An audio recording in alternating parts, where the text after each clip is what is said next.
আড়ম্বরপূর্ণ আয়োজনে সফলভাবে পর্দা নেমেছে 2026 ফিফা বিশ্বকাপের। তবে আসর শেষ হতেই বিশ্ব ফুটবলের নিয়ন্ত্রক সংস্থা ফিফার বিরুদ্ধে উঠেছে প্রতিশ্রুতি ভঙ্গের গুরুতর অভিযোগ। টুর্নামেন্ট শুরুর আগে স্বাগতিক শহরগুলোকে $10 লাখ করে দেওয়ার প্রতিশ্রুতি দিলেও এখনও সেই পাওনা অর্থ পায়নি যুক্তরাষ্ট্রের আয়োজক শহরগুলো।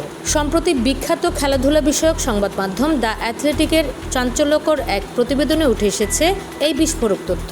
দ্য অ্যাথলেটিকের প্রতিবেদনে বলা হয়েছে, 4 জন শীর্ষ আয়োজক কর্মকর্তা নিশ্চিত করেছেন যে ফিফার শীর্ষ ব্যবস্থাপনা কর্মকর্তারা একাধিক বৈঠকে মৌখিকভাবে এই অর্থ দেওয়ার আশ্বাস দিয়েছিলেন।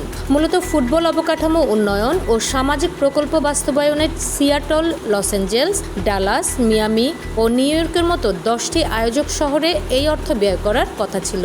তবে টুর্নামেন্ট শেষ হয়ে গেলেও প্রতিশ্রুত অর্থ হাতে না পাওয়ায় এবার ফিফার কাছে সরাসরি লিখিতভাবে নিজেদের পাওনা দাবি করতে শুরু করেছে শহরগুলো।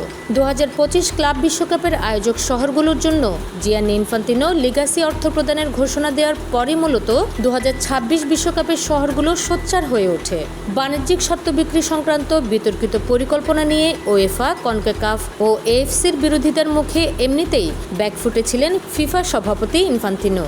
এখন নতুন করে আমেরিকার শহরগুলোর পাওনা আদায়ের দাবিতে আবারও জোর প্রশাসনিক চাপে পড়েছেন তিনি।